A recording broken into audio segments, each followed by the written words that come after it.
Welcome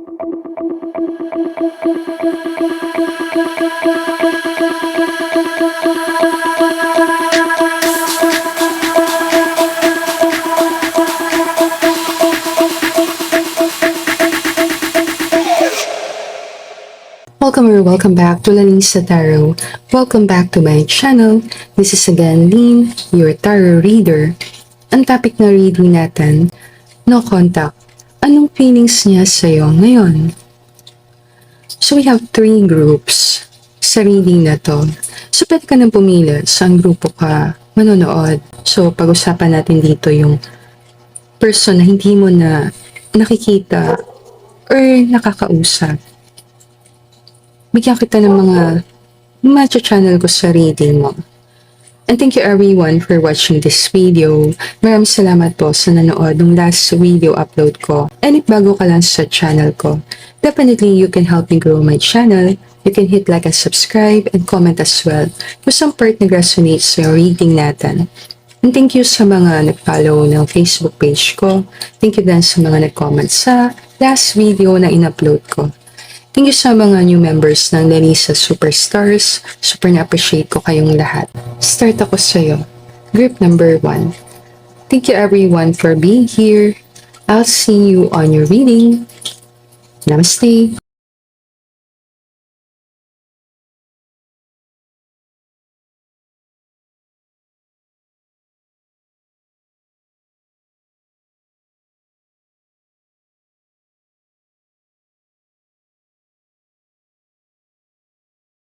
Nagka-care pa rin siyang person. Yes. Feelings niya sa'yo. Nahihiya ako sa'yo. Naisip ka pa rin niya talaga. Kinokontrol niya yung sarili niya kahit gusto niyang kausapin ka. Nahihiya siya sa ginawa niya. Ngayon, iba-iba naman kayo. Iba-ibang level na kasalanan. Meron maliit lang na kasalanan. Like, hindi nag-chat yan. Or hindi nagre-reply. Kung ex mo yung person, possible nahihiya talaga siya sa'yo. So, ginawa niya sa'yo. Ano yung tinatago niyang feelings? Like, mas malalim pa doon. Mas hindi pa siya naka-move on. Nakahang pa rin siya sa connection. Nahang siya sa connection. Feeling ng person, naka-pause lang kayo. Hindi pa naman talaga tapos ang connection niyo. Hihintay lang siya ng tamang time. Ito yung tumatiming ang person. Pakiramdam lang ng person, ang laki na wala sa kanya. Feeling niya, ang laki-laki nung nawala sa kanya. I still love you so much. Hindi pa siya nakaka-move on. Sabihin mo pag ayaw mo, na-stop ko na. Tutuloy natin. Ano yung tinatago niyang feelings?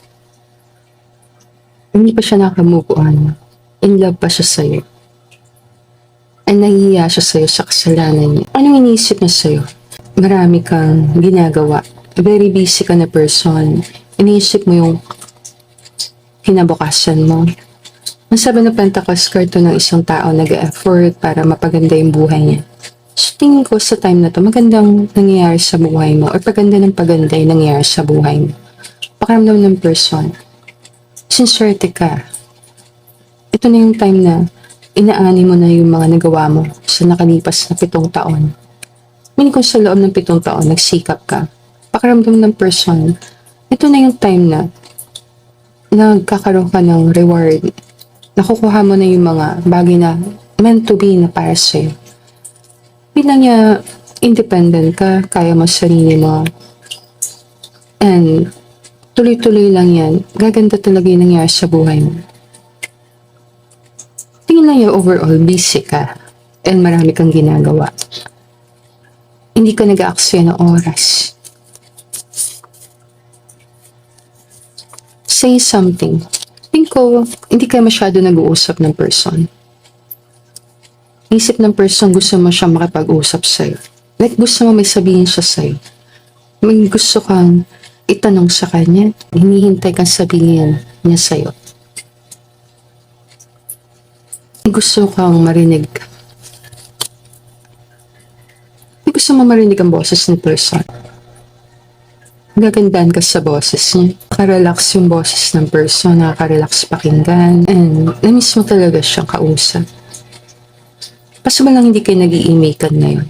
Hindi kayo nag-uusap. Matas wala kayo masyadong time para mag-connect. Ngayon tingnan natin yung mga natitirang cards. Ano yung pinagsisisihan ng person? Ang pakiramdam ng person, hindi niya pinaglaban yung connection. Hinayaan ka lang niya mawala. Hindi siya nag-step up. Si Emperor na kasi nandito. So, pakiramdam ni person, hindi niya in-accept yung role na partner mo. Ito yung, ando din pagkakataon yan. Pero, hindi siya gawa ng action. Hinayaan na lang niyang mawala. Possible na mi-miss ni person yung connection talaga sa'yo. Na-miss niya yung feeling niya, siya yung protector mo. Siya yung tinatakbuhan mo. Nanginayang lang siya na hindi siya nagkaroon ng lakas ng loob para ilaban yung connection.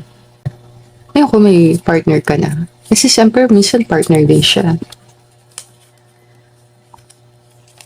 And then nanginayang ang person na iba ang partner mo, hindi siya ang partner mo. Pinanginayangan niya na sana siya yun. Dapat siya yun nandun. Yung role na para sa kanya napunta sa iba, siya yung partner mo, dapat siya pa rin partner mo, pero iba na ngayon. Kung may partner ka, pinanginayangan ni person na hindi kayo nagkaroon ng chance, hindi kayo nagkaroon ng pagkakataon na ma-level up yung connection. Magkat ako message siya. Ano ba yung pinangihinayangan ni person? Hindi mo ba alam na mahal kita? Pinahinayangan niya na hindi mo nalaman na mahal ka niya talaga.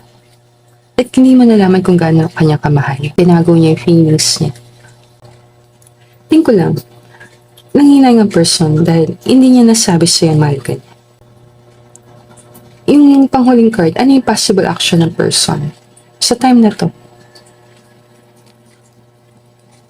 nagpapantakas ka sa card niya ng isang tao, napakadaming ginagawa. Eh wala na halos oras. Card siya ng marami ka responsibilidad. So pareho kayo ni person.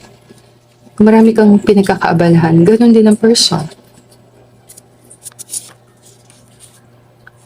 I love seeing you happy. So possible dahil sa sitwasyon na pareho kayong busy, pareho kayong maraming ginagawa, makakontento na lang si person, makita ka na masaya. Meaning kung may iba kang person ngayon, then happy si person para sa'yo. Gusto lang niya makita kang happy. Yun ay pinaka-happiness niya.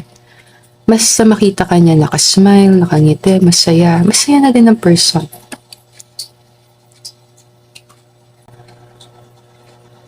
Ano yung feeling ko sa reading? Yung person, mahal ka pero itinago niya. And hanggat hindi niya sinasabi sa yung feelings, ang hirap niya sa kalooban niya.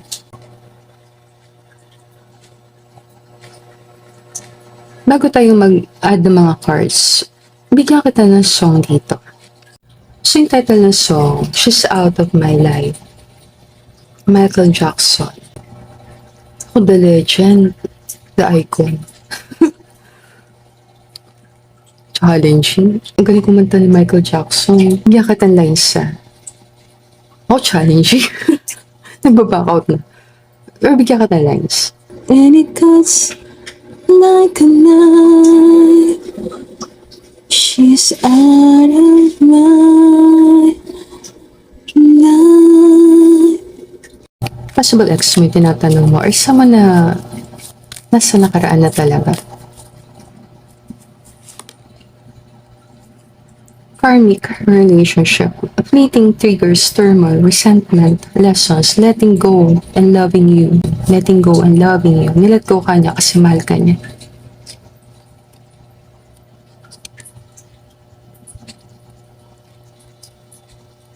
Ang feelings niya sa'yo, ikaw pa rin nagmamayari ng heart ni person. Ikaw pa rin nagmamayari ng puso niya. I think ang feelings niya sa'yo is, I still love you so much. I still love you so much. Wala na ako as sa reading group 1. Let me know na lang sa comment kung saan part nag-resonate sa reading natin. And if gusto mo ng personal card reading from me, send mo lang ako ng email sa email address ko, nalinsataro@gmail.com, or pwede din sa Facebook page ko, Nalinsataro. And thank you everyone for watching the video. I'll see you again, group 1, on our future reading. Namaste.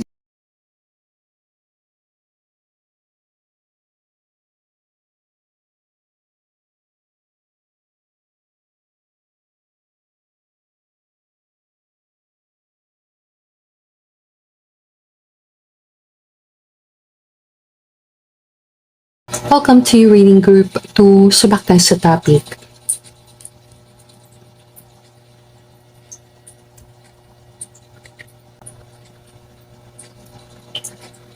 Nalaglag agad yung card na. Ano yung feelings niya sa'yo?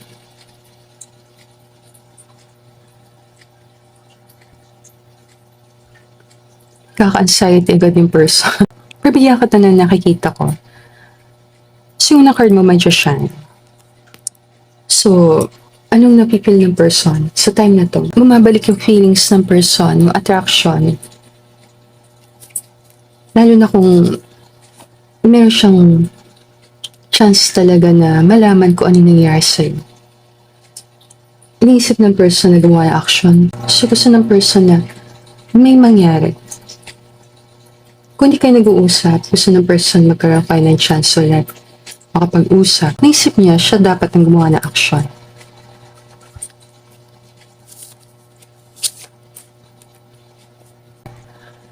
Kasama ka sa plano ko.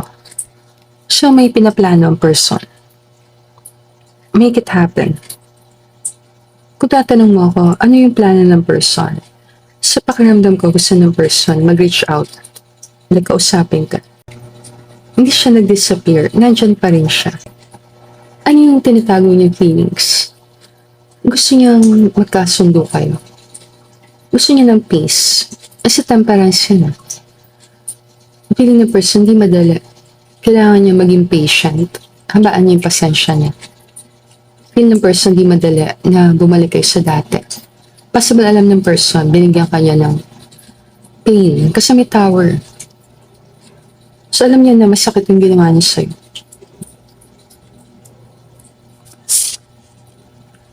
Bakit ayaw mo kong pansinin?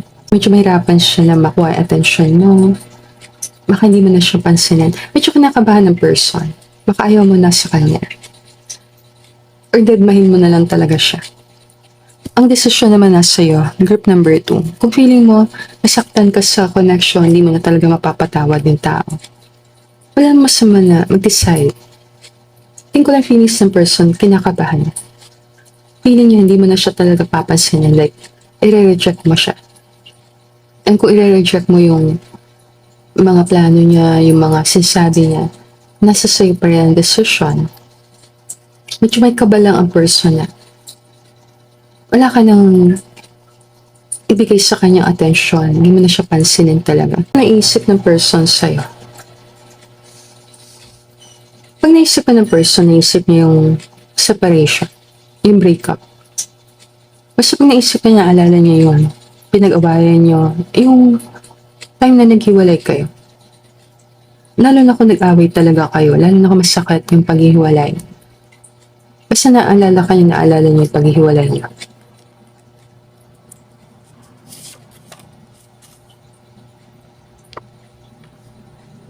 Naalala din niya yung love song niyo.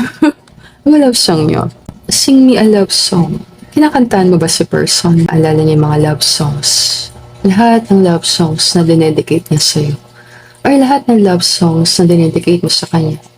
Or pinaalala ka niya, nakukonek ka niya sa mga songs. So, tingin ko lang umaangat na naalala niya yung breakup and naalala niya yung love song. Kung may love song kayo, then naalala niya talaga ikaw. Pag tumutugtog yung song na yun. Anong pinanghihinayangan ni person? Ano yung namimiss niya sa'yo? Pinanghihinayangan niya? Pinanghihinayangan niya yung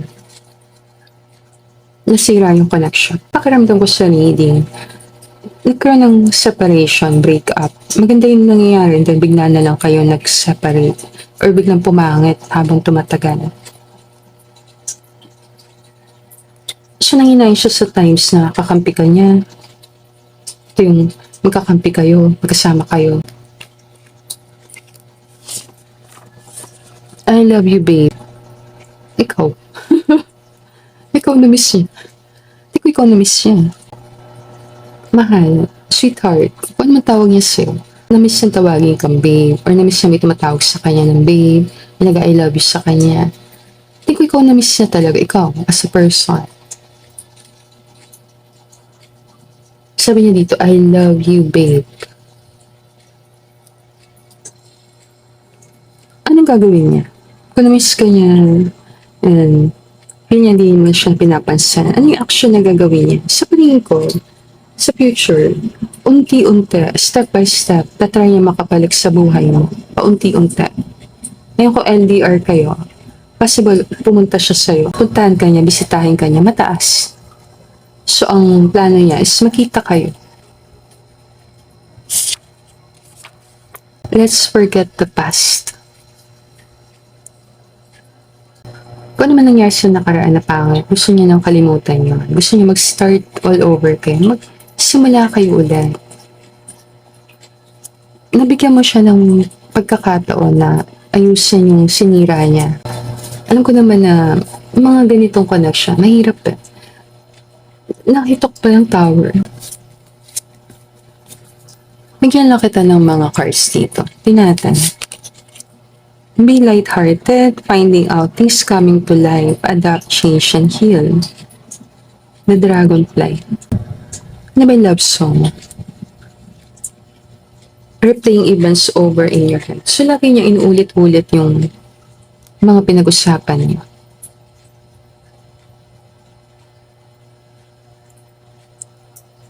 Mahilig ba kayo sa music pareho?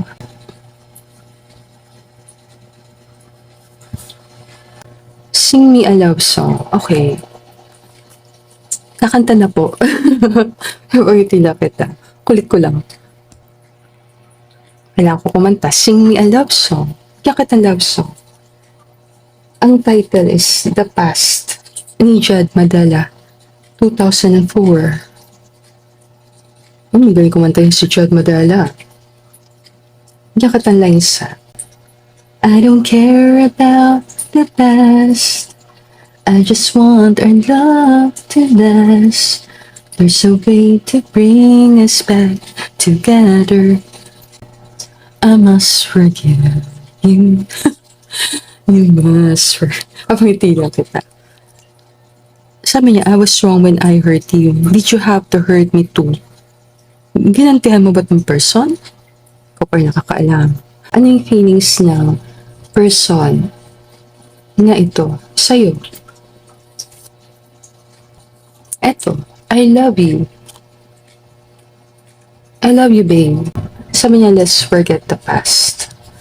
Ngayon, ikaw pa kasi nakakaalam kung kaya mo bang kalimutan yung nakaraan mo.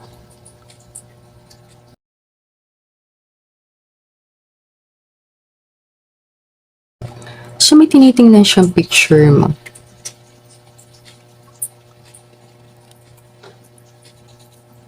Si the runner. Runner. Yun, si runner. O, tumatakbo. Na-realize yung love ka niya. Kung kailan nakamubuan ka na. Marami sa inyo nakamubuan ka na. Nakamubuan ka na sa nangyari. Like, okay na sa'yo yung nangyari. Medyo nakakamubuan ka na.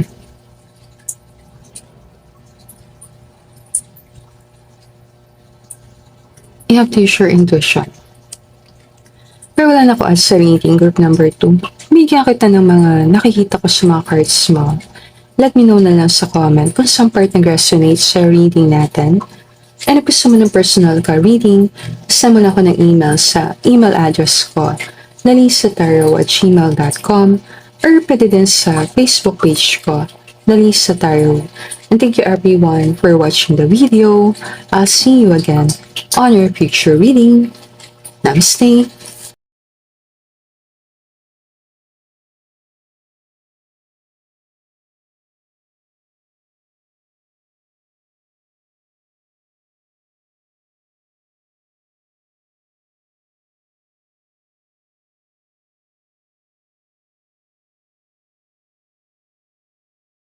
Gusto ng person mapansin mo siya, ma-recognize mo siya.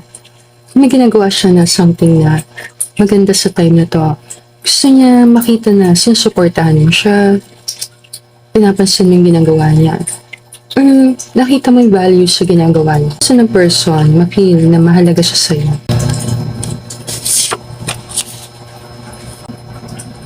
Mukha kang artista sa physical. Natagang siya masabi ha. Doon ako sa mga ka-artista.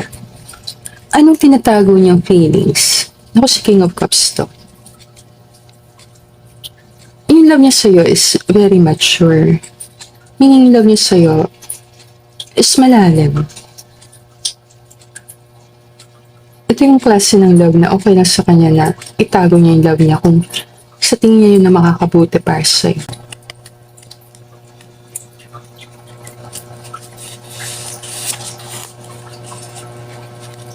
Sure ako na makakasama rin kita. Feeling ng person, kayo di magkasama sa dulo. Ang wish niya sana siya din ang gusto mo makasama. Di ko minamanifest ka ng person. Minamanifest niya na magkaroon kayo ng connection. Hindi niya pinipilit, minamanifest, yes.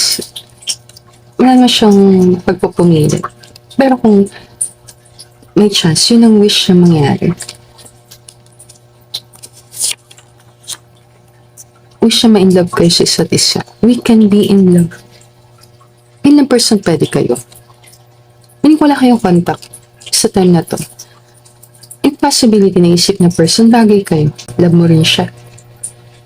Minamanifest mo rin siya. Hindi lang kayo nag-uusap. Ito yung, may love kayo pero hindi kayo masyado nag-uusap. Ano yung iniisip niya sa'yo? Pareho kayo ng feelings. Namiss niya yung feeling na kasama ka. Hindi niya komportable sa tabi mo. Masaya siya sa tabi mo. I will take care of you. Namiss niya yung pagiging mabuti mo sa kanya. Pinanginayangan niya na hindi ka niya maalagaan. Pag nagkakasakit ka, wala siya sa tabi mo. Pag may problema ka, wala siyang magawa. Malayo siya. Or hindi siya pwede makialam. Pinanginayangan niya na hindi siya yung personal nag-aalaga sa'yo. Or wala siya doon. Wala siya doon sa tabi mo. Gusto niya siya yung nandun. Ano ko nakakaalam kung ano meaning nun sa'yo. Anong possible action ng person?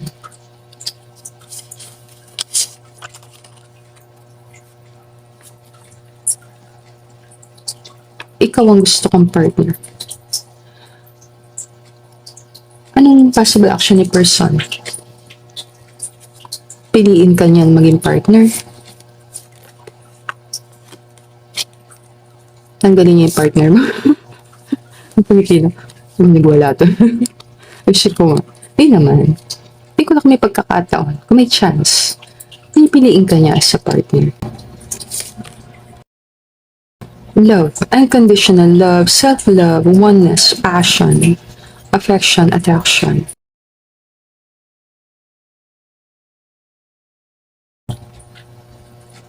Kasi manahirapan ka sa Year of the Snake. Dumaan ka sa matitinding healing sa time na yon. Kung ano man yung pinagdaanan mo sa Year of the Snake, let go. Medyo nahirapan ka lang. Ang sasagot kasi natin tanong dito, anong feelings ng person? Dito ako sa violet. Dito ako sa purple. Feelings niya, gusto ko niya alagaan. Hindi ko kasi yung love niya sa'yo mature. Manisip ka niya. Manisip niya yung kalagayan mo. More iniisip ko niya kasi iniisip niya yung sarili niya. Mas iniisip niya na gumawa ng something papunta sa'yo kesa maghintay siya ng something galing sa'yo. Possible unconditional lang love ng person.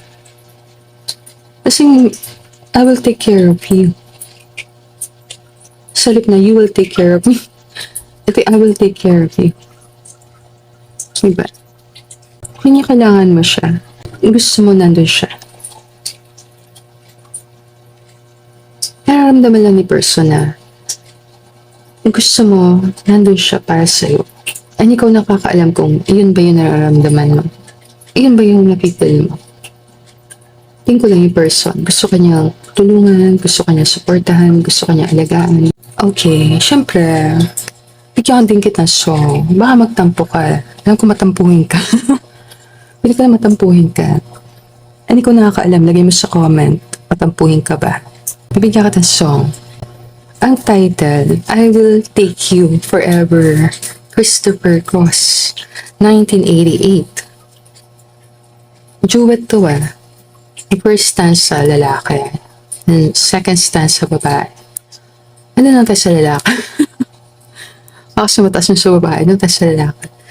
Mabigyan ka ng lines. So quick to take, but so afraid to give enough. But now I found the one, and heaven will only know what only my eyes can say, and time can take away. I was tinuloy ko. A girl. Pag-itim, chugat yun na. Sabi niya doon, so afraid to give enough. But now I found the one. Sa pinili person, natagpuan niya na si the one. Feel niya yung si the one niya is yung matampungin na yun. Na person na yun. Na naging tahimik. Na very talented, very skillful. Na mukha artista. Very charismatic. Na very successful na person. Ang dami nagkakagusto. Na magaling pumorma.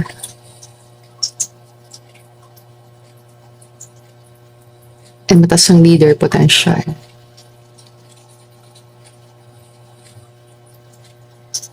And mahilig sa love songs. Ang tanong, feel mo ba ikaw yun? Describe ko lang kung sino singin the one na feel niya. Pero wala na ako at sa reading group number 3. Let me know na lang sa comment kung saan part nag-resonate sa reading natin. And if gusto mo ng personal ka reading, sama na ako ng email sa email address ko, nalinsataro@gmail.com, or pwede din sa Facebook page ko, Nalinsataro. And thank you everyone for watching the video. I'll see you again on your future reading. Namaste.